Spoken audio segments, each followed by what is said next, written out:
minus 3 and 4, 4. Yeah. Okay, there we go. So we found the inverse for that matrix now. So now, e to the a, you know, let's go to red.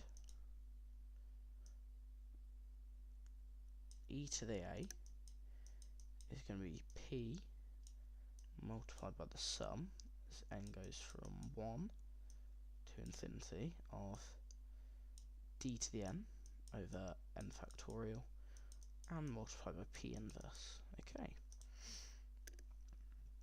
Very nice. So now we're just going to plug all of this in to give us, so it's going to be 3, 4, 4, 5 for p, and then we need to multiply by this. Now this, so when we're doing this series here, this is pretty much e to the d. This is just e to the d, okay? And now when we're doing powers of a diagonal matrix, we're just doing powers of the entries on the diagonal, okay? So if we're doing d to the n here, it should be like that. So then that leads us to say that e to the d is just going to be the matrix with the entries on the diagonals being e to those entries. Okay, if that makes sense. It's going to be e squared and e to the first, so just e. Okay, and now we need to multiply by p inverse. That's going to be minus 5, 4, 4, and minus 3. Okay, and now we just need to do this, and once we've done this calculation, we'll have e to the a. Okay, running out of room here, that's okay. So if we do this, we're going to get 3e squared, so it's done row by column, 3e squared, and we're going to have 4e here, second row, first column, we're going to have 4e squared, and then second row, second column, we're going to have 5e, okay? And now we still need to multiply this by this matrix here, P inverse. So we'll do that multiplication. There we go. So if we do this, we're going to get minus 15 e squared. Okay. And then we are going to get plus 16e for that first entry. Okay. For the first row, second column entry, we're just going to get 12e squared minus 12e.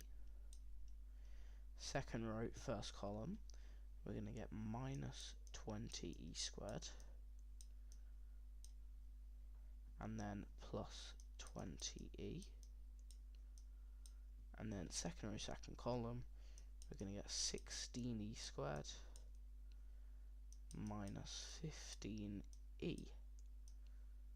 Okay, so that is how you find e to the matrix, e to a matrix, okay?